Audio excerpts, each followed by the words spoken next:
ನಾನು ಮಾಡಿದ್ದು ರೇಷ್ಮೆ ಸೀರೆ, ಅಕ್ಕಿ ಕೊಟ್ಟಿದ್ದು ಕಾಟನ್ ಸೀರೆ. ನಾ ಮಾಡಿದ್ದು 2,000 ಆಯರಿ, ಅವ್ರು ಮಾಡಿದ್ದು 500. ಅವ್ರು ಬಂದು ಹೋದ್ರು, ಉಂಡು ಹೋದ್ರು, ಅಕ್ಕಿ ಕಾಳಾಕ್ ಹೋದ್ರು, ಒಂದು 100 ರೂಪಾಯಿನೂ ಆಯರ್ ಮಾಡಲಿಲ್ಲ ನೋಡು. ಅವ್ರ ಮದುವೆ ಹೋದಕ್ಕಾರ 500 ಮಾಡಿದ್ದ. ಇನ್ನು ಕೆಲವು ಕಡೆ ಕರೆದಿದ್ದು ಒಬ್ಬಕ್ಕಿಗೆ ಮಂದಿ ಎಲ್ಲ ಬರ್ಬೇಕನು, 4 ಮಂದಿ ಉಂಡು ಹೋದ್ರು, 1 ರೂಪಾಯಿ ಆಯರ್ ಮಾಡಲಿಲ್ಲ, ಒಂದು ಜಂಪರ್ ಪೀಸ್ ಹಾಕಲಿಲ್ಲ. ಇದು ಒಂದು ಕಡೆ.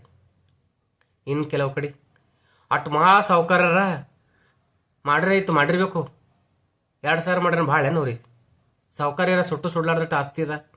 ಇರೋದಬ್ಬ ಮಾವನ, ಇದರೊಬ್ಬ ಬಾಬಾನ, ಇದರೊಬ್ಬ ತಮ್ಮನ. ಹಿಂಗೆ ಈ ವಿಷಯಗಳು ಮಾತುಗಳು ಎಲ್ಲರ ಸಂಸಾರದೊಳಗೆ ನಡೀತಿರ್ತಾವ. ಸುಮ್ಮನೆ ಒಂದು ಮಾತು, ಯಾವುದೇ ಒಂದು ನಮ್ಮ ಫ್ಯಾಮಿಲಿ ಸಮಾರಂಭ ಇದ್ದಾಗ ಬಾಟರ್ ಸಿಸ್ಟಮ್ ಒಂಥರ ಬಿಸ್ನೆಸ್ ಇದ್ದಾಗ ರೀ. ಫಸ್ಟ್ ಮದುವೆದು ವಿಚಾರ ಮಾಡಿದ್ರೆ ಯಾರ್ದೋ ಒಂದು ಮದುವೆ ಇರ್ತದೆ.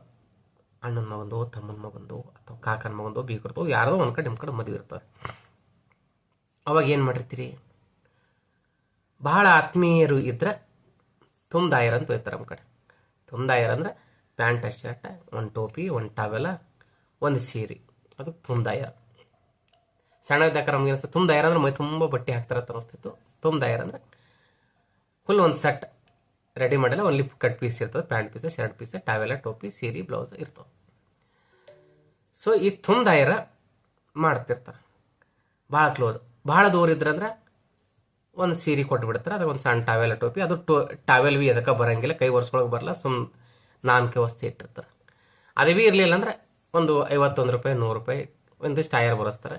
ನಮ್ಮ ಟೈಮ್ನಾಗೆಲ್ಲ 10, 11 ಆಯರ್ ಇರ್ತಿತ್ತು. ಈಗ 500 ಕೆಳಗೆ ಯಾರೂ ಬರೆಸಲ್ಲ, 100 ಬರೆಸೋ ಕಿಮ್ಮತ್ತು ಇರಂಗಿಲ್ಲ. ಆದರೂ ಅವ್ರ ಅನುಕೂಲ ತಕ್ಕಂಗೆ ಬರೆಸ್ತಿರ್ತಾರೆ, ಅದು ಅವರ ವೈಯಕ್ತಿಕ ಆಯ್ತು. ಆದ್ರೆ ಇದು ಒಂಥರ ಬಾಟರ್ ಸಿಸ್ಟಮ್ ಬಿಸ್ನೆಸ್ ಆಗಿಬಿಟ್ಟದ್ರಿ. ಬಿಸ್ನೆಸ್ ಅಂದ್ರೆ ಫ್ಯಾಮಿಲಿ ಒಳಗೆ ಕಂಪೇರಿಸನ್ ಮಾಡಿಬಿಡ್ತಾರೆ, ಸಂಬಂಧಗಳ ಬೆಲೆನೇ ಇಲ್ಲ. ಈ ಕೆಲವೊಬ್ರು ಸುಮ್ಮನೆ ಒಂದು ಊರೊಳಗೆ ಎಲ್ಲೋ ಒಂದು ಆಳಂದಿರ್ಬೋದು, ಜೇವರಿಗಿರ್ಬೋದು, ಶಾಪುರ್ ನಮ್ಮ ಕಡೆ ಯಾವುದೋ ಒಂದು ತಾಲೂಕೊಳಗೆ ಮದುವೆ ಇರ್ತದೆ. ಅವರು ಕೆಲವರು ಬೆಂಗಳೂರಿಂದ ಯಾರೋ ಬಂದಿರ್ತಾರೆ ಪಾಪ, ಕರೆದಿದ್ದಾರ ಅನ್ನೋ ಉದ್ದೇಶದಿಂದ ರಜೆ ಹಾಕ್ಕೊಂಡು ರಾತ್ರಿ ಒಳಗೆ ರಿಸರ್ವೇಷನ್ ಸಿಕ್ತಂದ್ರೆ ಅಥವಾ ತತ್ಕಾಲ್ ತೆಗೆಸು ಅಥವಾ ಜನರಲ್ ಹೋಗಿಯೋದಾಗ ಒದ್ದಾಡ್ಕೊಂಡು ನುಕ್ಕಾಡ್ಕೊಂಡು ಭಾಳ ಕಷ್ಟಪಟ್ಟು ಬಂದು ಅಕ್ಕಿ ಕಾಳು ಹಾಕಿ ಮತ್ತೆ ವಾಪಸ್ ಹೋಗ್ತಾರೆ. ಸಡನ್ಲಿ ಬರಬೇಕಾದ್ರೆ ಅವ್ರಿಗೆ ಏನೋ ಗಿಫ್ಟ್ ತೊಗೊಳಕ್ಕಾಗಂಗಿಲ್ಲ, ಏನೋ ಎದ್ದೋರು ಮಾಡ್ತಾರೆ, ಸಾಯರ್ ಮಾಡ್ತಾರೆ. ಬಂದಿದ್ದೇ ದೊಡ್ಡ ವಿಷಯ ಅಷ್ಟು ದೂರಿಂದ. ಅಂಥವ್ರಿಗೂ ಬಿಡಂಗಿಲ್ಲ. ಅಷ್ಟು ದೂರಿಂದ ಬಂದ ಕಿಶನ್ 100 ರೂಪಾಯಿ ಆಯರ್ ಮಾಡೋಗ್ಯಾರ ಅಂತಾರೆ. ಮತ್ತು ಎಲ್ಲ ಮದುವೆ ಸಮಾರಂಭ ಮುಗಿದ ಮೇಲೆ ಮನೆಗೆ ಬಂದ್ಮೇಲೆ ಚೆಕ್ ಮಾಡಿರ್ತಾರೆ, ಯಾರು ಎಷ್ಟು ಕೊಟ್ಟರು, ಯಾರು ಎಂಥದ್ದು ಸೀರೆ ಮಾಡೋರು, ಯಾರು ಎಂಥದ್ದು ಗಿಫ್ಟ್ ಕೊಟ್ಟರು, ಅದ್ರದ್ದು ವ್ಯಾಲ್ಯೂ ಎಷ್ಟು. ಈಗಾರ ಈಜಿ ಆಗ್ಯದ, ಗಿಫ್ಟ್ ಕೊಟ್ಟಿದ್ದು ಫೋಟೋ ತಗೊಂಡು ನೀವು ಗೂಗಲ್ ಒಳಗೆ ನೀವು ಫೋಟೋ ತೆಗೆದ್ಬಿಟ್ರೆ ಆನ್ಲೈನ್ ತೋರಿಸ್ಬಿಡ್ತದೆ ಏನು ಪ್ರೈಸ್ ಅಂತ, ಬರ್ಕೊಂಡು ಬಿಡ್ತಾರೆ ಡೈರಿ ಒಳಗೆ. ಇವರು ಇಂಥದ್ದು ಗಿಫ್ಟ್ ಕೊಟ್ಟರು, ಫೋಟೋ ಫ್ರೇಮ್ ಕೊಟ್ಟರು, ಅಥವಾ ಬೊಗೋಣಿ ಕೊಟ್ಟರು, ಡಿನ್ನರ್ ಸೆಟ್ ಕೊಟ್ಟರು, ಗ್ಲಾಸ್ ಕೊಟ್ಟರು, ಏನೋ ಒಂದು ಕೊಟ್ಟರು, ಅದ್ರ ವ್ಯಾಲ್ಯೂ ಎಷ್ಟು. ಮುಂದೆ ಒಂದು 4-10 ವರ್ಷ ಹೋಗೋ ಮುಂದೆ ಅವ್ರ ಮಕ್ಕಳು ಫಂಕ್ಷನ್ ಇರ್ಲಿಕ್ಕೆ ಅದು ಬರ್ದಿದ್ದು ನೋಡ್ಕೊಂಡು ಹೋಗ್ತಾರೆ. ಇಲ್ಲ ತಲೆಗಿರ್ತದೆ, ಭಾಳ ಹುಷಾರಿರ್ತಾರೆ. ಅವ್ರು ನಮ್ಮ ಟೈಮಿಗೆ ಒಂದು 100 ರೂಪಾಯಿ ಮಾಡಿರಲ್ಲ, ನಾವು 100 ಮಾಡಾಮಿ. ಈಗಿನ 100ಕ್ಕೆ 10 ವರ್ಷದ 100ಕ್ಕೆ ಭಾಳ ವ್ಯತ್ಯಾಸ ಇರ್ತವೆ. ಅಂದರೆ ಇದೆಲ್ಲ ನೋಡಿದ್ರೆ ಸಂಬಂಧಗಳಿಗೆ ಬೆಲೆನೇ ಇಲ್ಲಲ್ಲ. ಮತ್ತು ಯಾಕೆ ನನಗೆ ಅನಿಸಿದ್ದಂದ್ರೆ ಇದು ಇಡ್ಲೇಬಾರ್ದು ಅಂತ. ಈಗ ಸುಮ್ಮನೆ ನೋಡ್ರಿ ಸೀರೆ, ಈಗ ಭಾಳಷ್ಟು ಮಂದಿ ರೀಸೆಂಟಾಗಿ ಯಾರ್ಯಾರು ಮದುವೆ ಆಗಿರ್ತದಲ್ಲ ಅವ್ರ ಮನ್ಯಾಗ ಬಾಟಿ ಮೇಲೆ ನೋಡಿ ಭಾಳ ಸೀರೆ ಇರ್ತಾವೆ, ಉಟ್ಕೊಳ್ಳೋಕ್ಕೂ ಬರೋಂಗಿಲ್ಲ, ಮಂದಿಗೆ ಮಾಡ್ಲಿಕ್ಕೆ ಬರ್ತಾವೆ. ಅಷ್ಟು ಫಂಕ್ಷನ್ ಮುಂದೆ ಅವ್ರಿಗೆ ಇರಂಗಿಲ್ಲ, ಅಷ್ಟು ಮಂದಿ ಕರೆದಿರಲ್ಲ. 100 ಸೀರೆ ಆಗಿರ್ತಾವೆ, ಅವು 100 ರೂಪಾಯಿ 200 ರೂಪಾಯಿ ಸೀರೆ ಮನೆಯವ್ರು ಉಟ್ಕೊಳ್ಳೋಕ್ಕಾಗಲ್ಲ. ಬೇರೆ ಕೆಲಸ ಕಾಟನ್ ಇದ್ರೆ ಏನೋ ಎದಕ್ಕಾರ ಯೂಸ್ ಮಾಡ್ಬೋದು, ಅವು ಇರಲ್ಲ ಪಾಲಿಸ್ಟರ್. ಏನು ಮಾಡ್ತೀರಿ, ದುಕಾನ್ದನಿಗೆ ಪ್ರಾಫಿಟ್, ಮನೆಗೆ ಹಾಗೆ ಕೂತ್ ಬಿಡ್ತಾವೆ. ಭಾಳ ದಿವಸ ಆದ್ರೆ ಎಲ್ಲೋ ಕಡೆ ಹಳಿದವ ಸೀರೆ ಮಾರೋರಿಗೆ ಕೊಟ್ಟು ಬಿಡ್ತೀರಿ. ನೀವು ಮತ್ತವ್ರಿಗೆ ಮಾಡ್ಬೇಕಂದ್ರೆ ನಿಮ್ಗೆ ಮನಸ್ಸಾಗಂಗಿಲ್ಲ, ಅಷ್ಟು ಸಾದಾ ಮಾಡೋಕ್ಕಾಗಲ್ಲ. ಬಟ್ ನೀವು ಮಂದಿ ಮಾಡಿರ್ತಾರೆ, ಒಂಥರ ಸಿಕ್ಕಾಕೊಂಡಂಗೆ ಆಗ್ಬಿಟ್ಟಿರ್ತಾವೆ. ಬಟ್ಟೆ ಆಯರ್ ಇರುವುದಿಲ್ಲ ಅಂತ ಅದಕ್ಕೆ ಬರ್ಲಿಕ್ಕೆ ಚಾಲು ಮಾಡ್ರ ಅಂದ್ರೂ ಮಂದಿ ತಂದು ಬಿಡ್ತಾರೆ. ಅದು ಹೋಯ್ತ್ರಿ. ಗಿಫ್ಟ್ ಹೆಂಗೆ ಕೊಡ್ತಾರಂದ್ರೆ, ಒಬ್ರು ಒಂದು ಡಿನ್ನರ್ ಸೆಟ್ ಕೊಟ್ರೆ 4 ಮಂದಿ ಡಿನ್ನರ್ ಸೆಟ್ಟೇ ಕೊಟ್ಟಿರ್ತಾರೆ. ಈಗ ಸ್ಮಾರ್ಟ್ ವಾಚ್ ರೀ, 500-1000 ರೂಪಾಯಿ ಸ್ಮಾರ್ಟ್ ವಾಚ್. ಒಬ್ಬೊಂದು ಊರಿಗೆ 4 ಸ್ಮಾರ್ಟ್ ವಾಚ್ ಬಂದಿರ್ತಾವೆ. ಏನು ನೋಡು, ಟಾಕಿ, ಕಳಸ, ಹಿಂಗೆ ರಿಪೀಟ್ ಗಿಫ್ಟ್. ಬರ್ತ್ಡೇಗೆ ಭೀ ಹಾಗೆ ಗಿಫ್ಟ್. ಬರ್ತರೆಗೇನು ಈ ಕ್ಯಾಮೆಲ ಇವು ನಟರಾಜ್ದು ಪೇಂಟಿಂಗ್ ಸೆಟ್ ಇರ್ತಾವಲ್ಲ 200 ಬ್ರಷ್ ಪೇಂಟ ಒಂದು ಸಣ್ಣ ಡ್ರಾಯಿಂಗ್ ಬುಕ್ ಇರ್ತದೆ. ಭಾಳಷ್ಟು ಜನ ಅದೇ ಕೊಡ್ತಾರೆ, ಇಲ್ಲ ಸಣ್ಣ ಗಿಫ್ಟ್ ಕೊಡ್ತಾರೆ.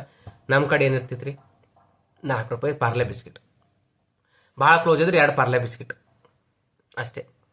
ಮತ್ತು ಯಾರಿಗಾರ ಆರಾಮಿರಲಿಲ್ಲ ಅಂದರೆ ಒಂದು ಪಾರ್ಲೆ ಬಿಸ್ಕಿಟ್, ಒಂದು ಬ್ರೆಡ್, 5 ರೂಪಾಯಿ ಬ್ರೆಡ್ ಇರ್ತದೆ.